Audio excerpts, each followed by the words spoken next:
qui se passe dans votre cœur? Qu'est-ce qui se passe dans votre vie intérieure? Vous savez, aujourd'hui et toute cette semaine, nous allons parler de l'importance d'un cœur pur et comment il influe sur notre relation avec Dieu et avec les autres. Je sais que vous allez être bénis.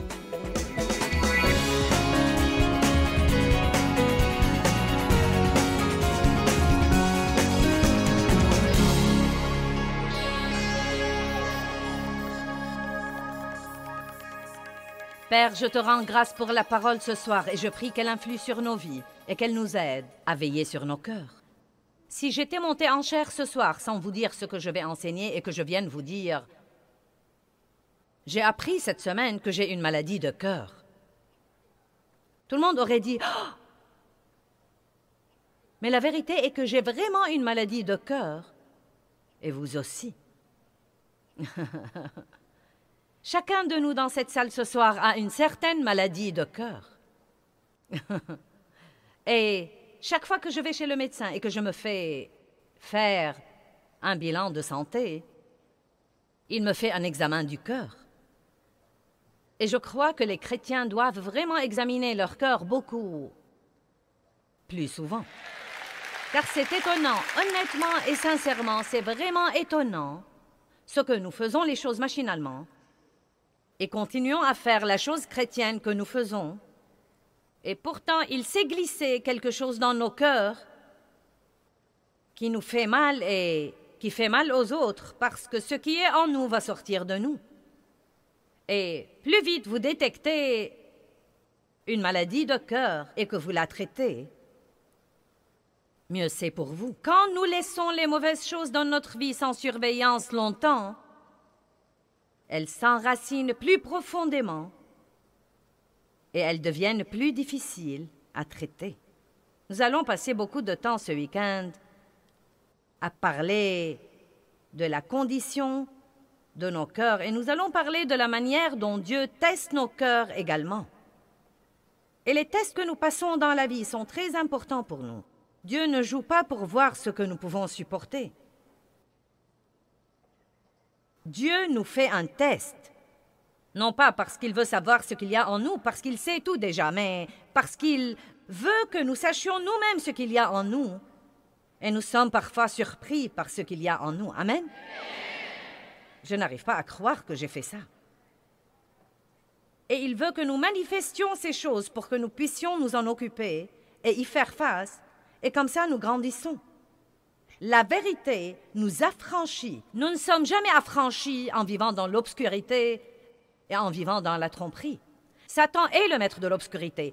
Tout ce que nous pouvons tenir secret dans nos vies, Satan peut le contrôler. Mais quand ça sort à la lumière et ça se révèle, si nous le voyons comme il faut et nous laissons Dieu s'en occuper comme il faut, nous passons à un nouveau niveau de liberté et à un nouveau niveau de puissance. Amen? Donc,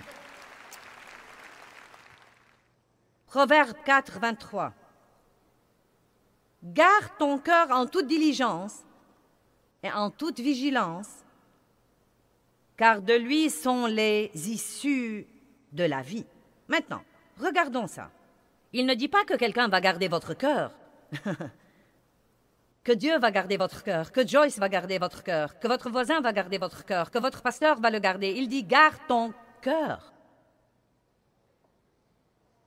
C'est une responsabilité que chacun de nous doit prendre. Et si vous ne retirez rien d'autre de ce message, je veux que vous compreniez que vous avez la responsabilité de garder votre cœur. Et croyez-moi, c'est pratiquement un travail à plein temps. Car on ne sait jamais ce qui pourrait arriver à n'importe quel moment. On ne sait jamais ce que quelqu'un pourrait nous dire, qui pourrait nous blesser, et tout à coup, nous aurons une blessure là-dedans que nous devons traiter. Nous ne savons pas quand quelqu'un va nous décevoir, nous trahir ou nous laisser tomber. Nous ne savons pas, n'est-ce pas? Nous ne savons vraiment pas ce que tout le monde fera.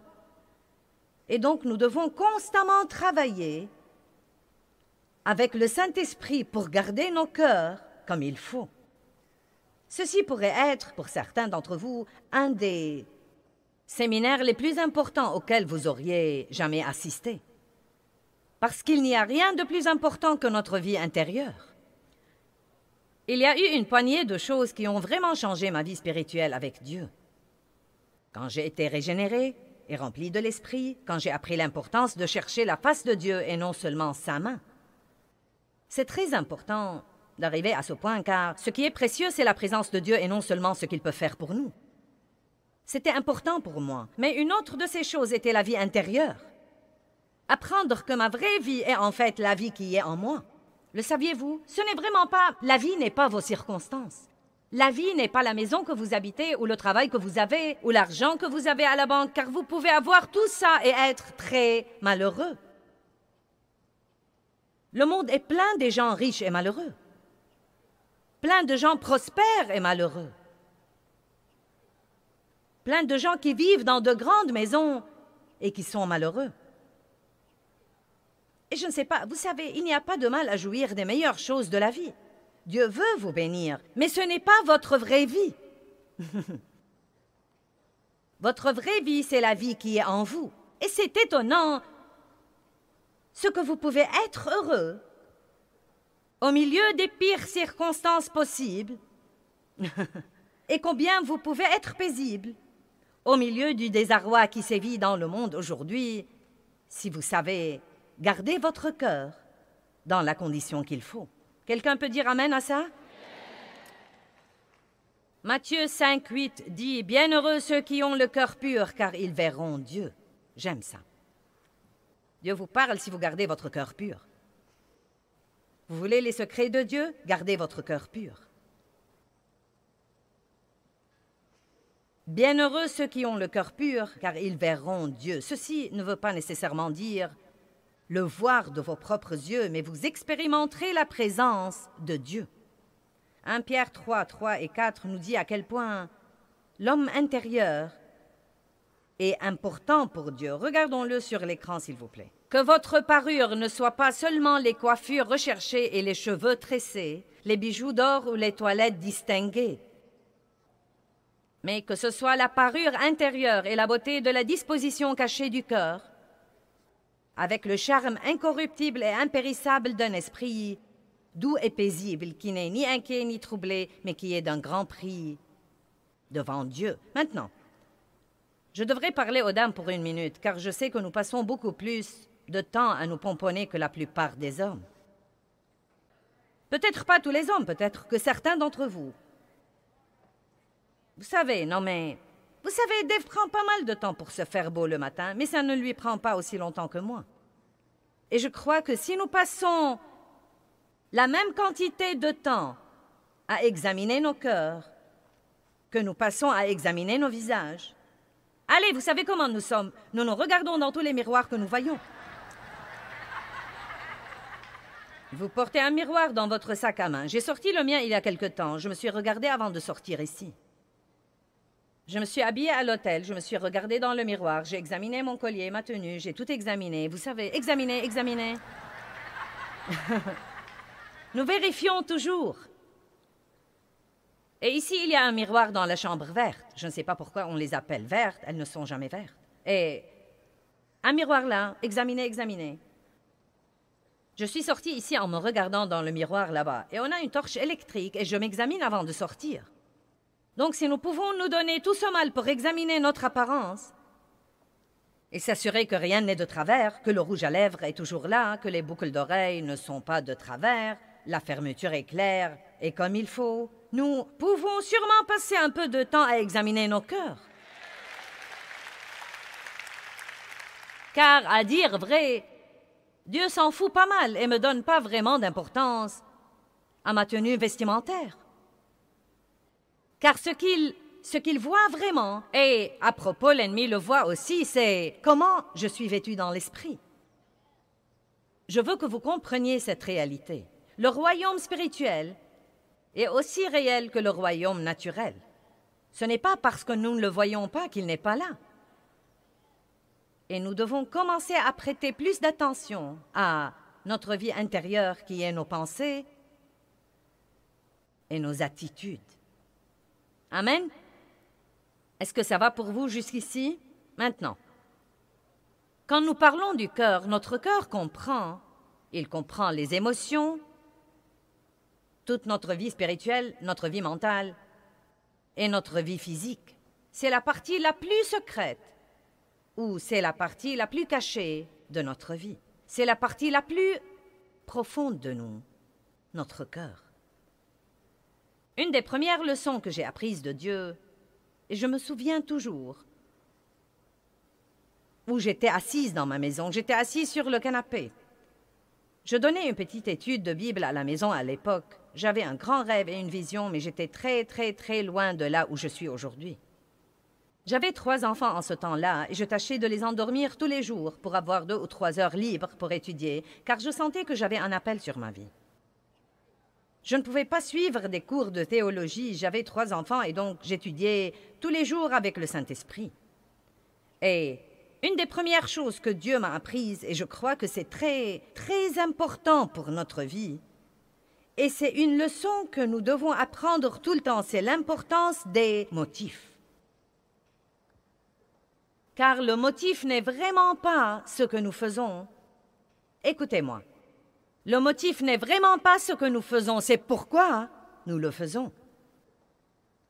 Et la Bible nous dit très clairement dans 1 Corinthiens chapitre 3, versets 13 à 15, que nous allons lire, que quelle que soit la bonne œuvre que nous faisons dans notre vie, si nous la faisons avec un mauvais motif, cette œuvre ne sera pas agréable à Dieu et nous en perdrons la récompense. Et je me demande combien de gens passent toute leur vie à essayer de travailler pour impressionner les autres, et cela par leurs bonnes œuvres et leurs bonnes actions. Et au jour du jugement, quand toutes ces œuvres passent le test du feu, qui est, je crois, les yeux de Jésus, quand elles passent par le feu, elles seront détruites.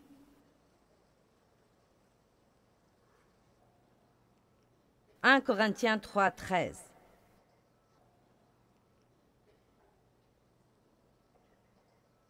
L'œuvre de chacun sera clairement et ouvertement manifestée, montrée pour ce qu'elle est vraiment, car le jour de Christ la fera connaître, parce qu'elle se révélera dans le feu,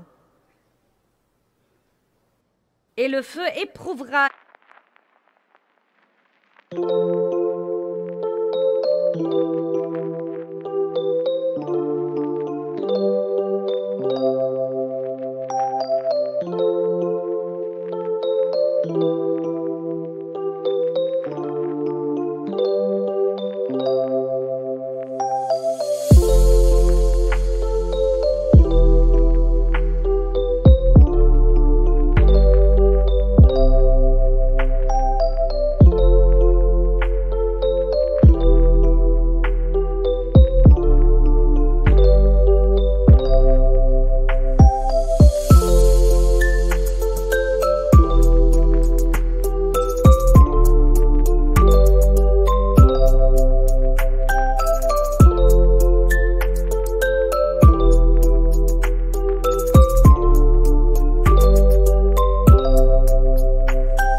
et jugera le caractère et la valeur de l'œuvre de chacun.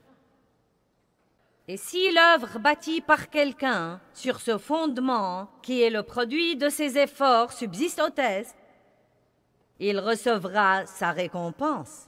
Mais si l'œuvre de quelqu'un est consumée sous le test, il subira la perte de tout, il perdra sa récompense, bien que lui, il sera sauvé, mais seulement quand quelqu'un qui a passé au travers du feu.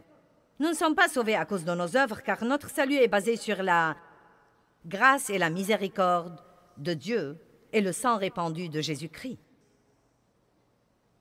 Mais nous aurons des récompenses au ciel pour nos œuvres qui sont faites ici sur terre, mais seulement celles qui sont pures, seulement celles qui sont faites pour une bonne raison. Maintenant, quelles seraient certaines des mauvaises raisons?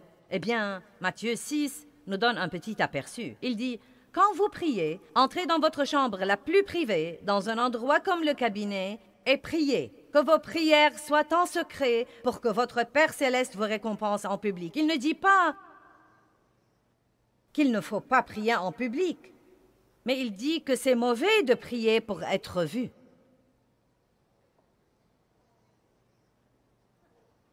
Et il dit que quand vous faites de bonnes œuvres, ne les faites pas pour que les autres vous apprécient. Et si nous sommes tous très honnêtes, et l'honnêteté avec soi-même est la pilule la plus dure à avaler. Quand vous venez à un message comme ça, je sais que vous pensez déjà à tous ceux que vous auriez voulu qu'ils soient là. Vous vous dites: « Oh mince alors! Si un tel était ici, ou si je pouvais faire venir mon fils ici, si je pouvais faire venir mon mari ici ce soir. » La bonne nouvelle est que vous êtes ici. Dieu vous a fait venir ici, et ceci est pour vous. C'est très facile de faire face à la vérité de quelqu'un d'autre. Ce n'est pas très facile de faire face à notre propre vérité. Mais si nous pouvons le faire, nous pourrons passer à un nouveau niveau. Donc, si nous sommes honnêtes avec nous-mêmes, nous devons admettre que, au moins, jusqu'à ce que nous apprenions mieux, et il faut pas mal de matchs de catch avec Dieu pour apprendre mieux, nous voulons nous impressionner les uns les autres. N'ayez pas l'air si innocent. N'essayez même pas ça avec moi. Vous avez tous fait comme ça. Je suis arrivée pendant les 3 dernières années à la conclusion que nous ne saurons jamais ce qu'est la liberté jusqu'à ce que nous n'ayons plus besoin de nous impressionner les uns les autres.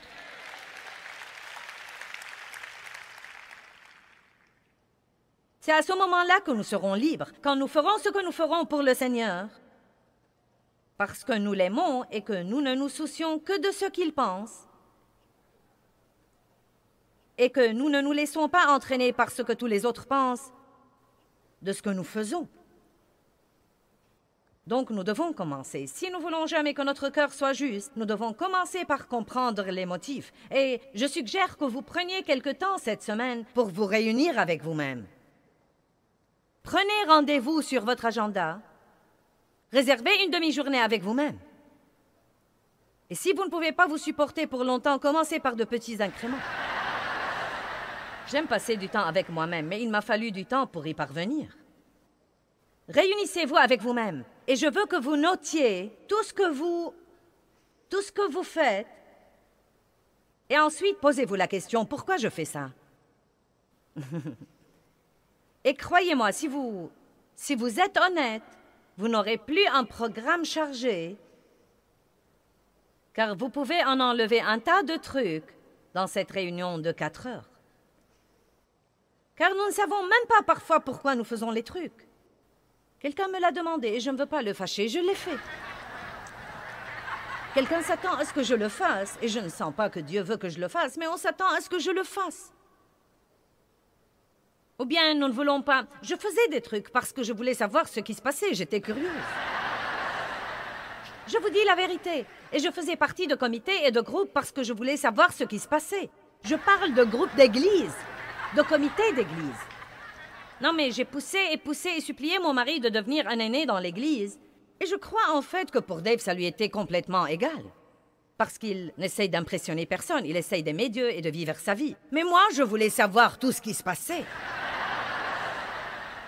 Je voulais qu'il assiste aux réunions des aînés pour rentrer à la maison et tout me raconter. Vous serez donc étonné de ce que vous découvrirez chez vous si vous devenez vraiment, vraiment, vraiment honnête.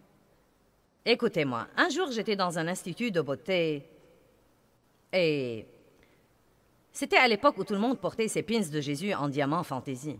Quelqu'un se rappelle les pins de Jésus en diamant fantaisie? Quelqu'un en a toujours? Bien. Et donc, je portais mon pin dans l'institut de beauté. Et il y avait une dame là-dedans qui l'a admiré. Oh, c'est vraiment beau. Et une dame m'a dit qu'elle était infirmière dans un centre anticancéreux.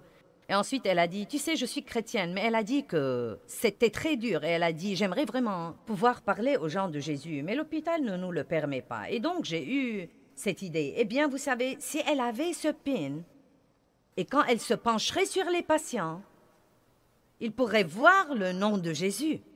Maintenant, vous voyez, jusqu'ici, ça va très bien.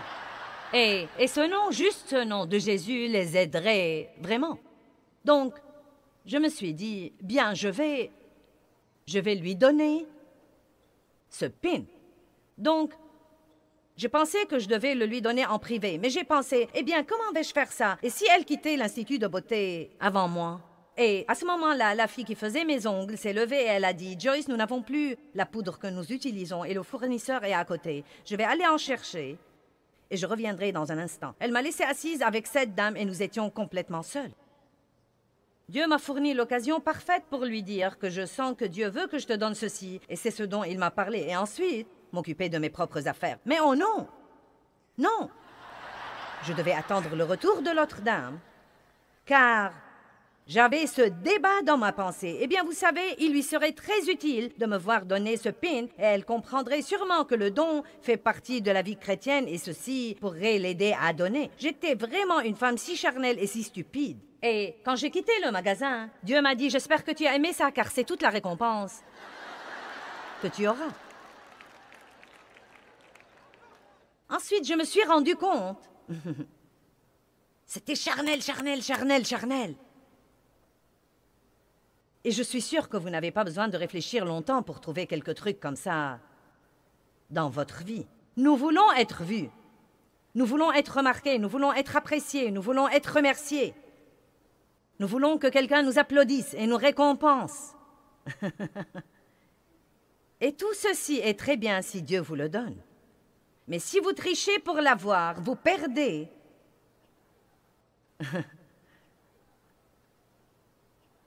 Votre récompense. Et je ne veux pas perdre mon temps et perdre ma récompense. Donc, je suis là pour vous dire du fond de mon cœur que je ne suis pas là pour vous impressionner. Je suis là pour vous enseigner et je vais le faire d'une façon ou d'une autre. Vous allez comprendre ce message.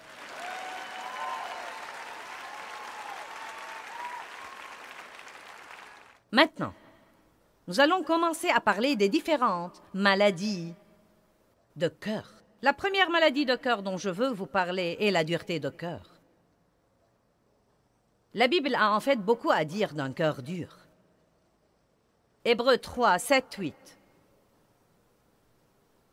C'est pourquoi, selon ce que dit le Saint-Esprit, aujourd'hui, si vous entendez sa voix, n'endurcissez pas vos cœurs comme lors de la révolte d'Israël, où ils m'ont provoqué et irrité le jour de la tentation dans le désert. Quand vous endurcissez votre cœur, vous entendrez ce que vous voulez entendre et non pas Dieu. En l'endurcissant et en ne réagissant pas à la voix de Dieu, vous aurez l'audition sélective. Vous serez atteint de la surdité spirituelle. Et vous voulez toujours que Dieu vous parle et... Il vous parle, mais vous ne voulez pas entendre ce qu'il a à dire. Quand vous endurcissez votre cœur, il vous sera difficile d'avoir la foi enfantine et de croire vraiment Dieu. Il est très important de garder un cœur tendre devant Dieu. Nous avons chanté un cantique qui dit « Brise mon cœur avec ce qui brise le tien ». Et je crois que nous devons demander à Dieu d'attendrir nos cœurs. Et j'ai pensé à l'attendrissement du cœur. Et il y a deux moyens pour avoir ceci, et l'un d'entre eux est beaucoup plus préférable à l'autre.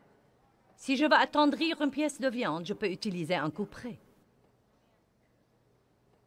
Et j'y ai pensé trop tard. Je voulais l'avoir ici, mais je n'ai pas eu le temps de me le procurer. Je vous prie donc d'utiliser votre imagination. Non, mais je voyais ma mère à l'époque où j'étais enfant. Peut-être qu'on n'avait pas d'autre moyen pour attendrir la viande, mais elle achetait une pièce de viande et elle prenait ce couperet et elle l'abattait, elle l'abattait. Eh bien, il y a un autre moyen pour nous attendrir, et c'est la méthode de mariner.